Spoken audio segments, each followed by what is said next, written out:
नमस्ते शेतकरी मित्रांनो. आज 30 एप्रिल 2026 आहे. कांदा मुळा भाजी अवघी विठाई माझी, लसूण मिरची कोथिंबीर अवघा झाला माझा हरी म्हणणारा सावता माळी. सगळ्या संतांनी नामात देव सांगितलं आहे, ह्या संतांनी कामात देव सांगितलं आहे. सगळे संत पंढरपूरला गेलेत. जगाचा पोशिंदा पांडुरंग सावता माळ्यांना भेटायला आलेत.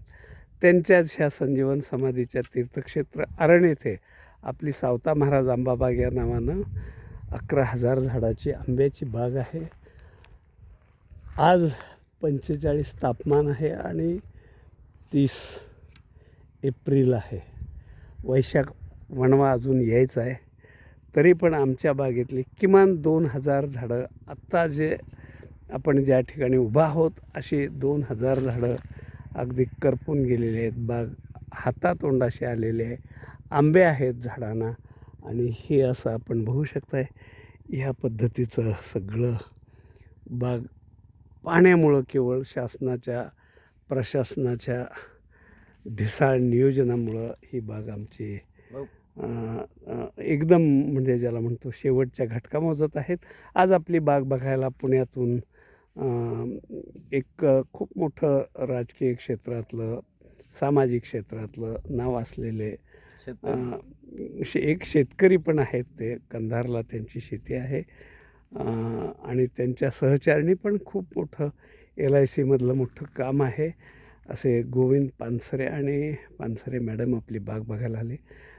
2 तास झालं साहेब आपण आपल्या बागेतनं फिरतोय. काय सांगाल शेतकऱ्यांना तुम्ही? मी शेतकऱ्यांना पेक्षा मी आत्ताच राधाकृष्ण विखे पाटील यांना मी एक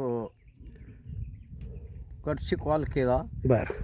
त्याच्यात त्यांनी काय क्रायसिस आहे, कसा मोठा क्रायसिस आहे त्याची व्हिजिट करण्याकरता मी निश्चित वेळ देतो असं कबूल केलं आहे. आणि शेतकऱ्यांनी निसर्गाला अवलंबून राहण्यापेक्षा पाण्याचा शाश्वत मार्ग शोधावा. परंतु पाणीच मिळत नाही, त्याच्यामुळं काय शोधायचं? इथं पाणी लागत नाही. 600 फूट बोर आहेत साहेब आमची. 6 बोर आहेत आणि त्याला पाणी नाही. एकीकडं पाणी आहे तर दुसरीकडं लाईट नाही. MSCBचा ढिसाळ कारभार. आम्हाला 8 तास लाईट देत आहेत ते, आणि त्याच्यामध्ये किमान 20 ते 25 वेळेला लाईट ट्रिप होते. शेतकऱ्यांनी काय करायचं? काय सांगाल तुम्ही शेतकऱ्यांना? शासनाचंच काम आहे. शेतकऱ्यापेक्षा शेतकरी हा पूर्णपणे निसर्गावर अवलंबून आहे. कधी अतिवृष्टी होते, कधी उन्हाळा असह्य होतोय आणि त्याचा परिणाम सगळ्या शेतीवर होतोय. पर्यायानं शेतकऱ्याच्या जीवनावर होतोय आणि पर्यायानं शासनाच्या महसुलावर होतोय. अगदी. तेव्हा शासनाने याची दखल घेऊन काहीतरी ठोस उपाययोजना करावी अशी माझी शासनाला एक नम्र सूचना आहे. आपला देश कृषीप्रधान देश म्हणून आपण म्हणतो. ज्या शरद पवार साहेबांनी कृषीमंत्री असताना शेतकऱ्यासाठी अनेक योजना लागू केल्या. महाराष्ट्रात पहिल्यांदा फळबाग लागवड योजना त्यांनी लागू केली आणि आजचं हे शासन शेतकऱ्यांना वाऱ्यावर सोडतंय. काय सांगाल शासनाला? पण शासनापुढे बरेच मोठे आव्हानं आहेत, परंतु शेतीप्रधान देश आणि सगळ्यात जास्त मोठा रेव्हेन्यू देणारा शेतकरी आणि एम्प्लॉयमेंटसुद्धा देणारा असा हा शेती व्यवसाय हा दुर्लक्षित होतोय. त्याकरता शासनाच्या सर्व संबंधित खात्याने समन्वय साधून या समस्या परस्पर अंडरस्टँडिंगनं सोडवाव्यात, जेणेकरून बळीराजा सुखी राहील. बरोबर साहेब, धन्यवाद. आपण आमच्या बागेला भेट दिली. आता साधारणपणे ही बाग हार्वेस्टिंगच्या स्टेजमध्ये आहे आणि भविष्यात ह्या ठिकाणाहून ज्याला म्हणू आपण शरद आंबा असेल, सावता आंबा असेल, अजून एक 4 किलोचा आंबा आपण तयार केलेला आहे. त्याचंही नामकरण नजीकच्या काळात नक्कीच होईल.